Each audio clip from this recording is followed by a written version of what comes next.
Olá, pessoal, sejam todos muito bem-vindos ao meu curso, bem-vindos à nossa primeira aula de processo penal. Eu sou a professora Marcele Tazocco, professora de processo penal na primeira e na segunda fase aqui do meu curso. Então, se você for fazer segunda fase em penal, nós vamos nos encontrar ainda muitas vezes. Vou colocar aqui na tela para vocês as minhas redes sociais. Se vocês tiverem qualquer tipo de dúvida, podem mandar via direct lá pelo Instagram, Prof. Marcele Tazocco, que eu respondo. Pode ser que eu não responda de forma imediata, mas eu respondo. Pode demorar um pouquinho, mas eu respondo. O importante é que é uma forma de comunicação direta entre a gente e vocês podem tirar as dúvidas para que vocês não fiquem, com dúvida alguma neste momento tão importante da vida de vocês, que é estudar e passar na primeira fase da OAB, ok? Muito bem, pessoal. Então, feita essa breve apresentação, vamos começar com a nossa primeira aula de processo penal. Pessoal, toda área começa do início e nós não seremos diferentes. Então, nós vamos começar do início, de onde principia. Nossa primeira aula é de princípios no processo penal. Só que muitas vezes vocês vão encontrar alguns doutrinadores que chamam os princípios do processo penal de princípios processuais penais constitucionais. Por quê? Vocês vão verificar que os princípios que nós vamos trabalhar hoje, que são os princípios mais importantes que regem o processo penal, são todos princípios constitucionais. Na verdade, são garantias constitucionais. Então, o processo penal ele é regido completamente e diretamente regido pelos princípios previstos na Constituição Federal, na maior parte das vezes no artigo 5º, Direitos e Garantias Fundamentais do Cidadão. Então, os nossos princípios processuais penais são princípios muito simples. Por quê? Porque são princípios que vocês conhecem de cor e salteado, que vocês já ouviram falar muito, porque são os princípios constitucionais. Então, o processo penal inteiro ele vai ser regido por estes princípios. E aí, no decorrer da aula, eu vou falando dos princípios e vou colocando, vou adequando os princípios na nossa prática dentro do processo penal, para que vocês possam ter uma visão geral do processo penal de acordo com esses princípios. O importante é que vocês entendam que caso haja afronta, caso haja a violação a algum destes princípios ou outros princípios que existem por aí, haverá claramente uma nulidade processual. E aí, mais para frente, nós vamos ver a nulidade, ela poderá ser absoluta, poderá ser relativa, mas o que é importante? Caso haja afronta a estes princípios, ou seja, caso o juiz não respeite esses princípios, haverá aí uma nulidade processual, ou seja, o processo será nulo, para vocês verem o quão importante eles são. Então, nós vamos falando dos princípios e juntamente com os procedimentos, com o processo penal, adequando para vocês compreenderem de uma forma bem abrangente, ok? Então, vamos lá. Princípios processuais penais, que, como eu disse para vocês, na verdade, são princípios processuais penais constitucionais. Então, trouxe para vocês na forma de tabelinha. Antes de começarmos a falar, eu gosto sempre de deixar claro o seguinte: nós vamos trabalhar alguns princípios processuais penais. Nós não vamos falar de todos os princípios, até porque existem muitos, inúmeros, e cada doutrinador coloca os princípios que acham mais importante.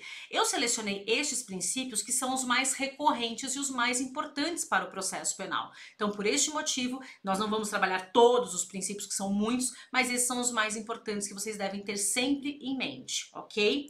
Muito bem. Então, vamos começar a falar dos princípios. Mas antes de falar de um princípio especificamente, nós vamos falar da dignidade da pessoa humana. A dignidade da pessoa humana, embora a gente trate, de certa forma, como um princípio, ele não é um mero princípio, ele não é um simples princípio. A dignidade da pessoa humana, ela é um vetor constitucional. O que é vetor constitucional, Marcele? Vetor é aquilo que orienta, é aquilo que aponta. Então, todo o ordenamento jurídico processual penal, todo o ordenamento jurídico brasileiro, ele deve estar de acordo com o princípio, ou supraprincípio, da dignidade da pessoa humana. Ok? Então, não somente o processo penal, mas o direito penal, o direito civil, o direito processual civil, o direito administrativo, o direito do trabalho, todos os direitos, todas as áreas do direito, todo o ordenamento jurídico penal, ou melhor, todo o ordenamento jurídico brasileiro deve estar de acordo com o princípio ou supraprincípio ou vetor da dignidade da pessoa humana. A dignidade da pessoa humana é um fundamento constitucional, porque está previsto no artigo 1º, inciso 3 da Constituição Federal, é o fundamento da existência da nossa Constituição Federal, para vocês verem como é importante. Só que nós temos um pequeno problema com relação à dignidade da pessoa humana, porque é difícil, é extremamente difícil nós conceituarmos, nós fecharmos uma definição de dignidade da pessoa humana. Todo mundo sabe, internamente, todo mundo sente quando sua dignidade é afrontada, mas dificilmente nós vamos encontrar de forma clara e precisa um conceito, uma definição de dignidade da pessoa humana. Até porque, gente, se a gente fechar o conceito, qualquer outra coisa que seja fora deste conceito não vai poder ser trabalhado aí com a dignidade da pessoa humana e aí ele fica um pouco vazio. Então, dignidade da pessoa humana, a gente sabe o que é, a gente sabe quando ela é afrontada. No fundo é isso, né? A gente vai sentir a dignidade da pessoa humana apenas quando ela é violada. Mas é importante que vocês sempre lembrem-se que, principalmente no penal e no processo penal, todo ordenamento jurídico precisa se pautar neste fundamento constitucional da dignidade da pessoa humana. Então, ele está previsto ali no artigo 1º, inciso 3 da Constituição Federal, como eu disse para vocês, como um fundamento do Estado Democrático de Direito. Então, o princípio da dignidade da pessoa humana, ele não é apenas um princípio, ele é um fundamento do Estado Democrático de Direito. Também tem previsão no artigo 1º da Declaração Universal dos Direitos Humanos e previsão no artigo 5º da Convenção Americana de Direitos Humanos, ok? Então, vocês podem perceber que não é apenas o Brasil, né? Não somente nós devemos seguir aí este vetor constitucional, mas também todos os países que fazem parte ali da Convenção Americana de Direitos Humanos e etc, certo? Ok, então, passado, né, falado aqui a dignidade da pessoa humana, o vetor constitucional da dignidade da pessoa humana, vamos adentrar especificamente no processo penal. E o primeiro princípio que nós vamos trabalhar é o princípio da presunção de inocência. Um dos mais importantes, eu acho que eu vou falar um dos mais importantes princípios para praticamente todos os princípios, né? Mas a presunção de inocência, ela é extremamente importante na seara processual penal, na área processual penal. E o que diz este princípio, né, da presunção de inocência? Que ninguém poderá ser considerado culpado, né? Ninguém poderá ser considerado culpado antes do trânsito em julgado de uma sentença condenatória.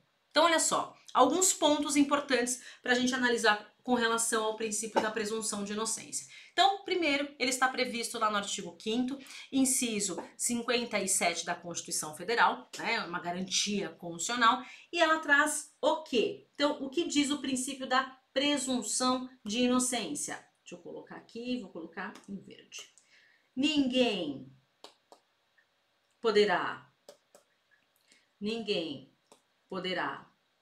ser considerado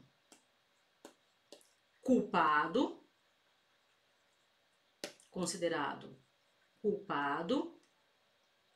antes do trânsito em julgado de uma sentença condenatória. Vou abreviar aqui que não vai caber. Condenatória.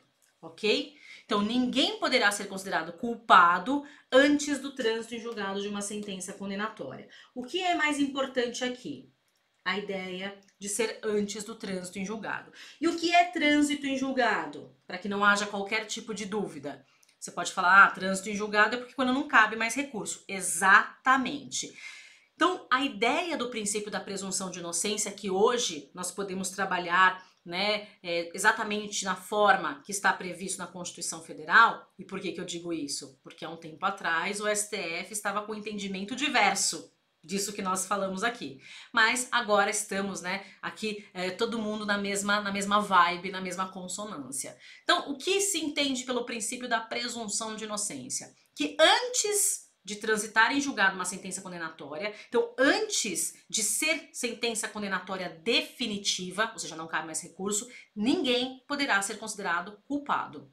É isso. E por que isso é tão importante, Marcele? Quando nós formos trabalhar prisões, nós vamos ver o quanto isso é importante. Porque nós temos dois tipos de prisão. Nós não vou aprofundar o tema prisões, porque vocês vão ter uma aula específica para este tema. Mas vamos pensar no seguinte.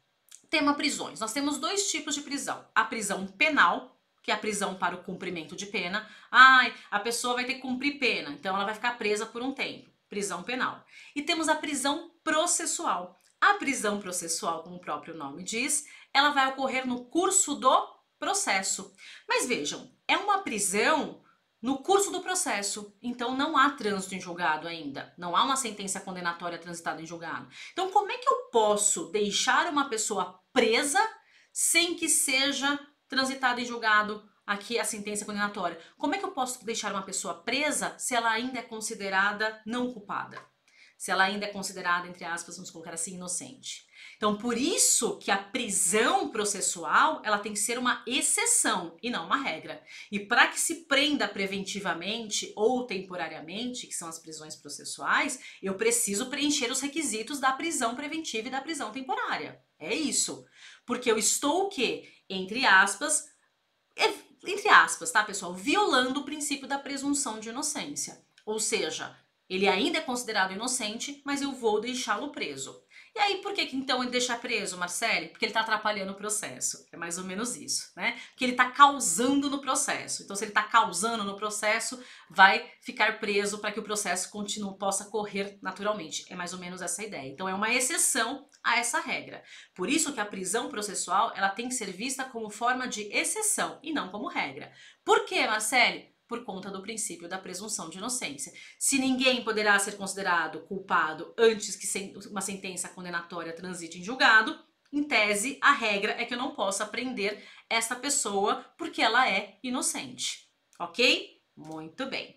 Então, vamos voltar aqui. Este é o princípio da presunção de inocência. Vamos esticar aqui os que a gente já for falando. Muito bem. Vamos para o próximo princípio. O próximo princípio é a ampla defesa. Vocês podem perceber, conforme aqui na tela, que eu separei a ampla defesa do contraditório.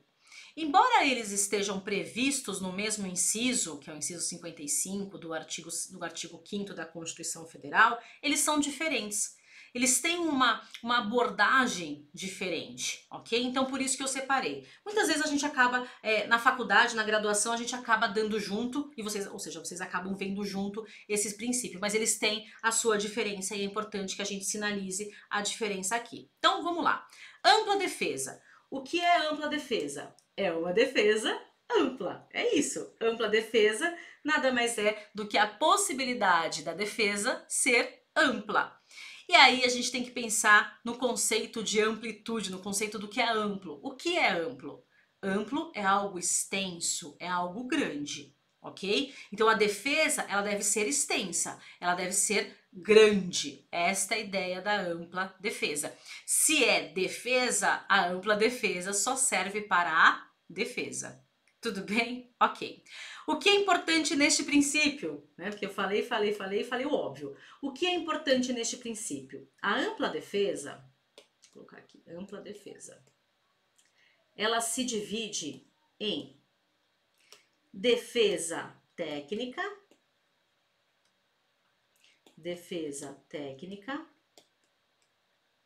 e autodefesa. Então, a ampla defesa, ela vai ser dividida em defesa técnica e autodefesa. A defesa técnica é a realizada pelo técnico. Quem que é o técnico? O advogado. E a autodefesa, né? É a defesa realizada pelo acusado no momento do interrogatório. Perfeito? Muito bem. E o que é importante a gente destacar aqui? Que dentro da ampla defesa, eu vou ter a possibilidade deste acusado abrir mão, renunciar à autodefesa. Então, ela é renunciável. O acusado, ele poderá abrir mão de se autodefender, mas ele não poderá abrir mão, logo é irrenunciável, ele não poderá abrir mão da defesa técnica.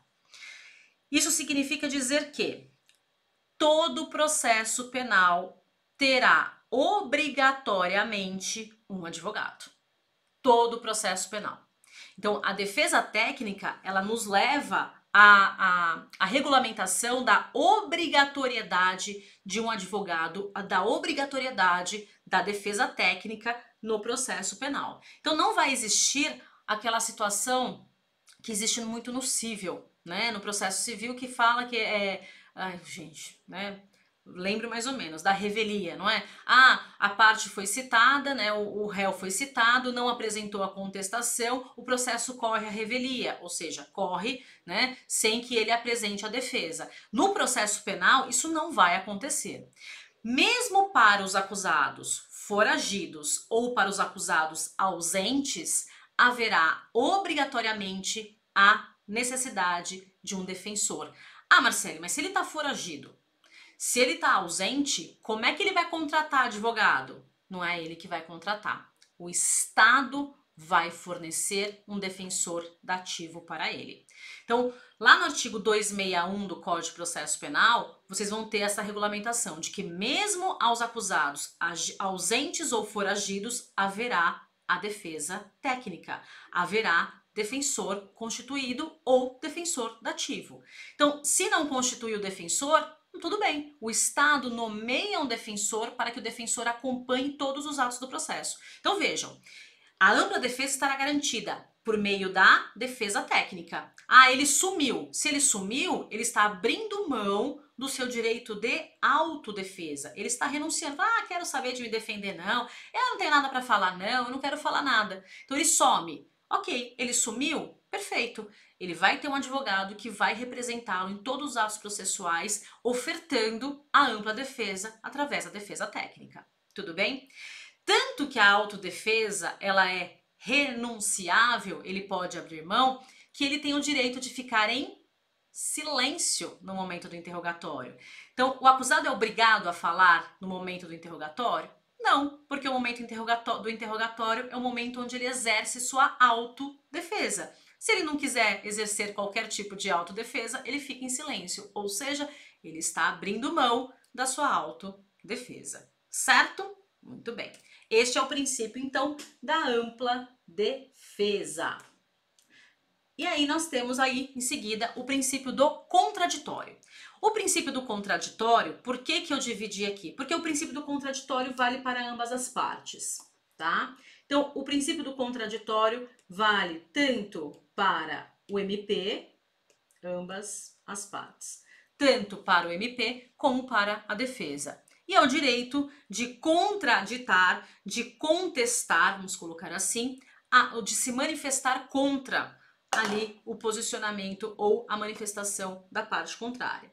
Então, traz a ideia de que se a acusação falou algo, a defesa vai ter o direito de se manifestar, de contraditar. Se a defesa falou algo, a acusação vai ter o direito de contra-atacar, de contraditar. Então, o contraditório, ele vale para ambas as partes, com esse direito de manifestação com relação às alegações da parte contrária.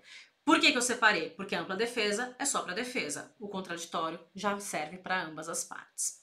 E aí, o próximo princípio é o princípio do devido processo legal. Bom, o próprio nome já diz, né? Ninguém será privado, né? Não vou ficar aqui colocando o que está escrito na Constituição Federal, lá no artigo 5º, inciso 54, mas o que que diz lá o princípio do devido processo legal? Ninguém será privado de seus bens ou de sua liberdade sem o devido processo legal. O que é o devido processo legal para a gente trabalhar de forma bem superficial? O processo, seja, né, o processo penal, o processo civil, mas vamos trabalhar o processo penal. O processo penal deve seguir restritamente ou estritamente a legalidade. Então, não posso inverter a ordem das testemunhas, eu não posso passar a audiência para o começo do procedimento, eu tenho que seguir uma ordem dos atos processuais. Então, os atos processuais, eles estão concatenados uns aos outros no processo penal. Então, o Código de Processo Penal, ao regulamentar o processo penal, ele traz diversos atos processuais, um ligado ao outro. Então, o juiz não pode modificar esta ordem processual, por quê? Porque ele estará afrontando o devido processo legal. Então, ele não pode ser arbitrário em suas decisões, seja no que se refere à liberdade ou à perda dos bens, porque ele estará afrontando o devido processo legal. Ele só pode privar alguém de sua liberdade ou privar alguém de seus bens se ele utilizar os mecanismos, os instrumentos previstos no processo penal. É isso, é seguir a legalidade, seguir o regramento da lei, certo? E aí, né, então, o princípio do devido processo legal, bem tranquilo, bem simplesinho. A gente tem, em seguida, aqui o princípio do duplo grau de jurisdição. Bom, o próprio nome já diz. O princípio do duplo grau de jurisdição, pessoal, ele é decorrente do artigo 102, inciso 2 da Constituição Federal, que trata da competência do STF, né? O que o STF pode julgar? É o que está lá no artigo 102, inciso 2. Então, duplo grau de jurisdição, como o próprio nome já diz, traz a ideia de duas jurisdições. 2 graus, vamos colocar assim, 2 graus, vou colocar bonitinho, né? 2 graus de jurisdição. Por isso que nós chamamos a fase dos tribunais ou a fase recursal de segundo grau. Então, de forma bem simplória, é o direito ao recurso, tá? Então, o duplo grau de jurisdição nada mais é do que o direito de recorrer. Então, a parte ela não é obrigada a se conformar com uma decisão monocrática, com uma decisão de um único juiz. Ela pode recorrer para um órgão colegiado, que é o segundo grau. Então, vejam, um juiz dá uma decisão monocrática de um juiz, a parte perdeu, ela ficou prejudicada, ela não é obrigada a se conformar. Ela pode recorrer buscando a modificação desta decisão para um órgão colegiado, um órgão que contenha mais juízes para analisar aquele caso. Então, por exemplo, né, no primeiro grau nós temos um juiz dando aquela decisão. Se ela recorre para o tribunal, ela vai ter o quê? Uma decisão realizada por 3 magistrados. São 3 desembargadores que vão proferir o acórdão ali na análise do recurso. Então agora ela tem 3 cabeças, 3 magistrados pensando a respeito daquele mesmo caso que aqui só um juiz pensou. É o direito de recurso. Um outro princípio, em seguida, é a vedação das provas ilícitas. Nós teremos uma aula específica de provas, onde nós vamos trabalhar bastante a ideia no processo penal das provas ilícitas. Mas a própria Constituição Federal, ela traz que as provas ilícitas, vou colocar aqui, as provas ilícitas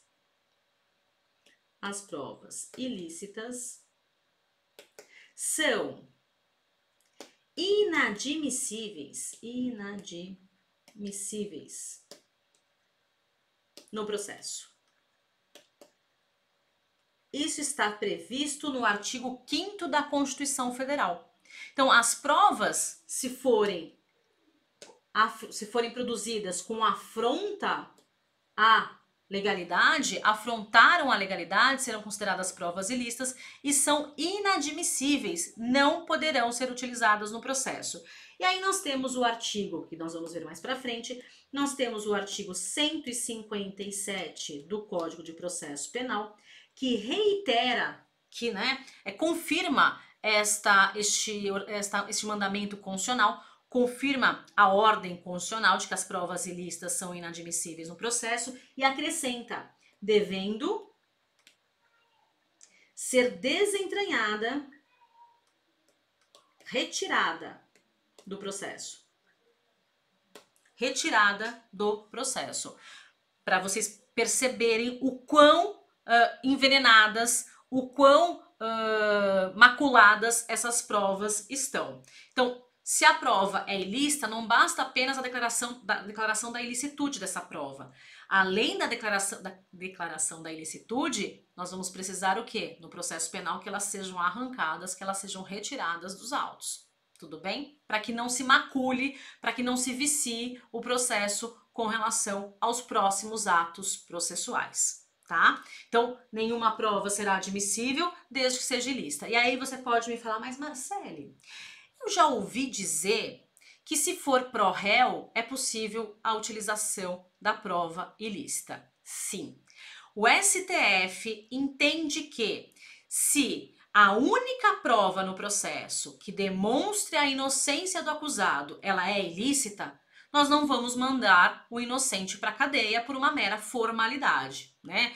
A prova ser ilícita é uma mera formalidade, é uma questão formal do processo. Então, por uma mera formalidade, nós não vamos mandar o inocente para a cadeia, que é algo tão forte. Então, nesses casos, o STF entende que quando for a única prova que demonstre que o acusado é inocente, poderá ser utilizada a prova ilícita. Querem escrever isso?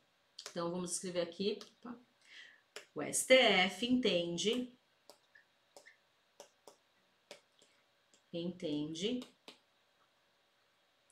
que a prova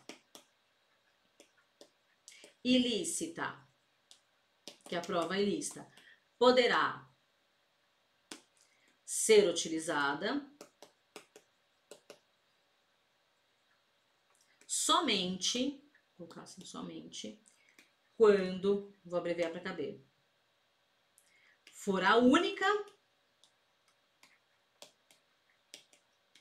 que demonstre, a inocência, a única que demonstre a inocência do acusado.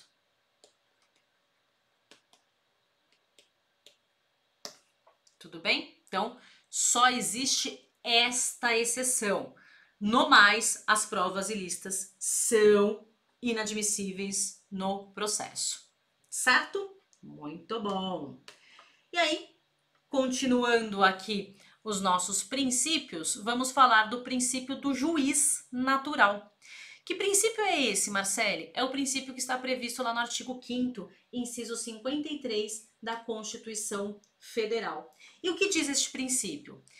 Este princípio, ele traz a ideia de que o juiz que presidiu a audiência deverá proferir a sentença. Que o juiz é imparcial. Então, a ideia do juiz natural, ela está diretamente ligada à ideia do juiz imparcial.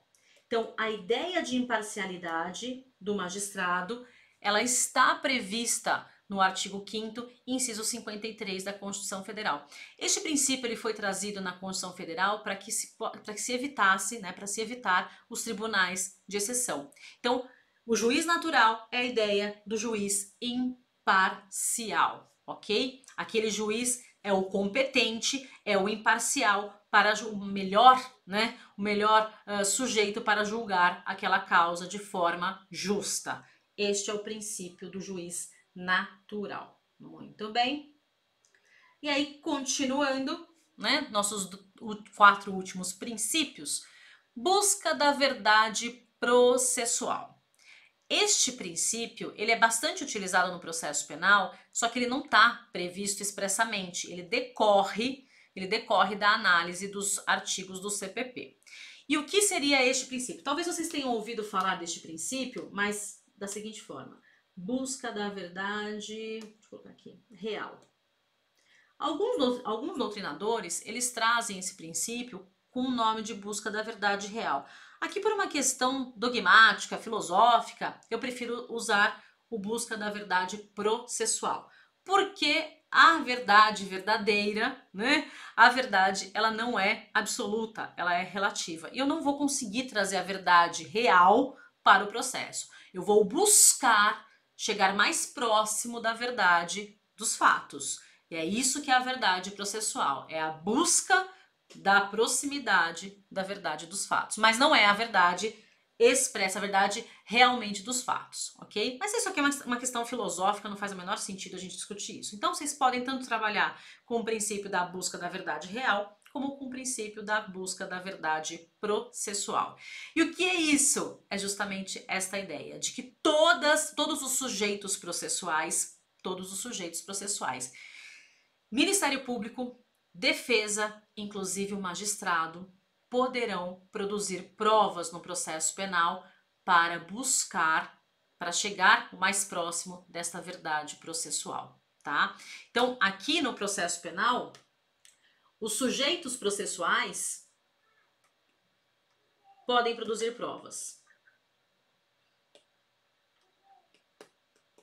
Podem produzir provas. Mas com qual finalidade? Com a finalidade de se aproximar o máximo da verdade dos fatos, tá? Inclusive o juiz.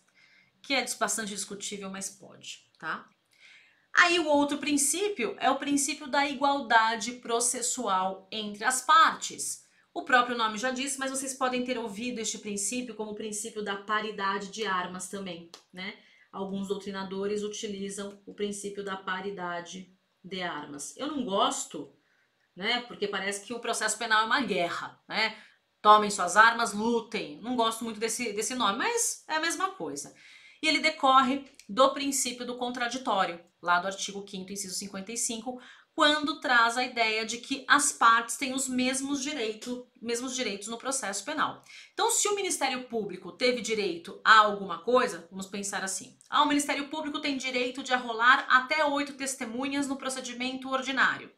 8 testemunhas por réu, 8 testemunhas por fato. E a defesa vai ter o direito de arrolar até quantas testemunhas?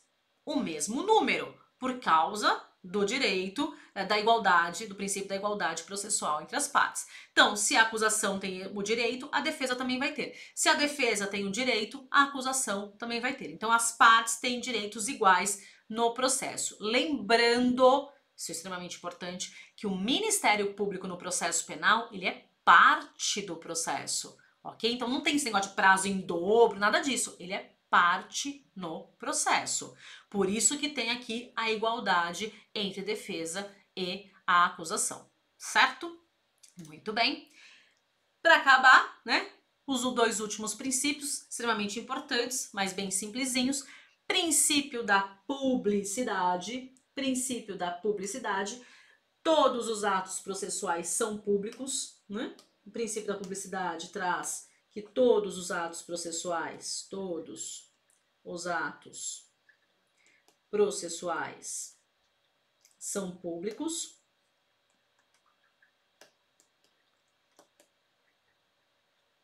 E aí muita gente tem discutido, né, essa questão neste momento de pandemia, porque as audiências virtuais, elas têm acontecido, mas elas não são, né, no momento que a audiência acontece, elas não são públicas, porque são salas virtuais, ok? E para que a sala virtual, para que você possa participar da sala virtual, você tem que disponibilizar o seu e-mail, eles vão te mandar um link, etc. Isso que, da forma como funciona no mundo virtual.